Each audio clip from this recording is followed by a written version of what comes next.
Hi friends, எல்லோரும் எப்படி இருக்கீங்க? நல்லா இருக்கீங்க நம்புகிறேன். இன்றைக்கி இந்த வீடியோவில் என்ன பார்க்க போகிறோம்னு பார்த்தீங்கன்னா, எஸ்ஐபினா என்ன? ஸோ எஸ்ஐபின்றது வந்து பார்த்தீங்கன்னா சிஸ்டமேட்டிக் இன்வெஸ்ட்மெண்ட் பிளான். இது என்ன, எதுக்காக பயன்படுத்துகிறாங்க அப்படின்னு பார்த்தீங்கன்னா, ஒரு mutual fund scheme system. So உங்களோட ஃபண்டானது மந்த் அண்ட் மந்த் நீங்கள் ஒரு செலக்டிவ் டேட்டில் வந்து நீங்கள் ஆட்டோமேட்டிக் டிடெக்ஷன் கொடுத்துருந்தீங்க அப்படின்னா, எவ்ரி மந்த் வந்து உங்களோட ஃபண்டானது ஆட்டோமேட்டிக்காக டிடெக்ட் ஆகிட்டு எந்த பிரான்ச்சில் நீங்கள் ஓப்பன் பண்ணுறீங்களோ, இல்லை எந்த பேங்க்கில் நீங்கள் ஓப்பன் பண்ணுறீங்களோ, எஸ்பிஓ, ஹெச்டிஎஃப்சிஓ ஆர் ஆக்சிஸோ ஆர் யூடிஐ பேங்க், யார்கிட்ட எந்த பேங்க்கிட்ட ஓப்பன் பண்ணாலும் அவங்களும் என்ன பண்ணியிருப்பாங்க, ஃபண்ட் மேனேஜர்னு வச்சுருப்பாங்க. ஸோ அசெட் மேனேஜ்மெண்ட் அப்படின்னு சொல்லிட்டு ஒருத்தங்க இருப்பாங்க. ஸோ அந்த ஃபண்ட் மேனேஜர் என்ன பண்ணுவார்னா, உங்களோட ஃபண்டை எடுத்துகிட்டு போயிட்டு உங்களுடைய இன்வெஸ்ட் பண்ணுறதுக்கு பாண்டோ இல்லை கோல்டோ இல்லை வேறு ஏதோ மார்க்கெட்டில் என்ன இருக்கோ, ஸோ டாப் 50 கம்பெனியில் போய் இன்வெஸ்ட் பண்ணுறதுக்கும் சான்சஸ் உண்டு, இல்லை நெக்ஸ்ட் 50 கம்பெனி க்ரோ பண்ணுறதுக்கும் சான்சஸ் உண்டு. ஸோ அவங்க போய் உங்கள் ஃபண்டை எடுத்து போடுவாங்க. ஸோ இது மியூச்சுவலி உங்கள் ஃபண்டானதை டிஸ்ட்ரிபியூட் பண்ணி இந்த மாதிரி எல்லாத்துலேயும் டிஸ்ட்ரிபியூட் பண்ணிவிட்டு வரும்.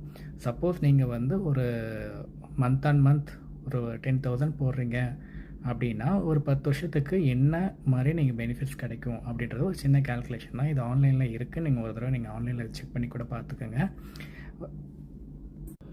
பாருங்கள், எஸ்ஐபி அமௌண்ட் போட்டிருக்கேன்னா, ஸோ எஸ்ஐபி அமௌண்ட்டானது நான் ₹10,000 போட்டிருக்கேன். பிளான் வந்து பார்த்திங்கன்னா 10 இயர்ஸ் போட்டிருக்கேன். ஸோ அதோட வந்து பார்த்திங்கன்னா இன்வெஸ்ட்மெண்ட் டியூரேஷன் 10 இயர்ஸ் போட்டிருக்கேன். எக்ஸ்பெக்டட் ரேட் ஆஃப் ரிட்டர்ன் வந்து எவ்வளோ வரும்னு பார்த்தீங்கன்னா, ஒரு அப்ராக்சிமேட்டாக நீங்கள் எந்த சைட்டாக இருந்தாலும் சரி மினிமம் 7 to 8% வச்சுருப்பாங்க, மேக்ஸிமம் ஒரு 13 to 14%. ஸோ நம்ம வந்து ரெண்டுக்கும் ஆவரேஜாக ஒரு 10% போட்டிருப்போம்னு வச்சுக்கோங்களேன். ஸோ நீங்கள் 10,000 10 இயர்ஸ் 10% நம்ம வர மாதிரி இருந்துச்சுன்னா எவ்வளோ இன்வெஸ்ட் பண்ணியிருப்பீங்கன்னு பார்த்தீங்கன்னு வச்சுக்கோங்களேன் டோட்டலாக. ஸோ ஒரு 12 lakhs இன்வெஸ்ட் பண்ணியிருப்போம். அதோட நமக்கு வந்து பார்த்திங்கன்னா எக்ஸ்பெக்டட் ரிட்டர்ன்ஸ் வந்து பார்த்திங்கன்னா அந்த 12% போட்டு 8,65,000 கிடைக்கும். ஸோ டோட்டலாக உங்களுக்கு வரது பார்த்திங்கன்னா 20,65,520 வரும். ஸோ இந்த மாதிரி கேல்குலேஷன் நீங்கள் பண்ணி பாருங்கள்.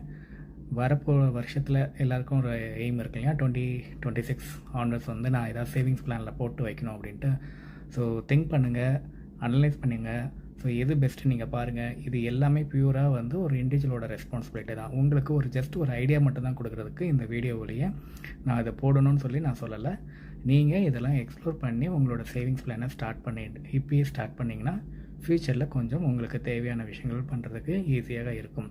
வீடியோ பிடிச்சிருந்தால் ஒரு லைக் பண்ணுங்கள், சப்ஸ்கிரைப் பண்ணுங்கள், ஃப்ரெண்ட்ஸ் அண்ட் ஃபேமிலிக்கு ஷேர் பண்ணுங்கள். நெக்ஸ்ட் வீடியோவில் இன்னொரு டாபிக் பற்றி நம்ம டீட்டெயிலாக பேசலாம் ஃப்ரெண்ட்ஸ்.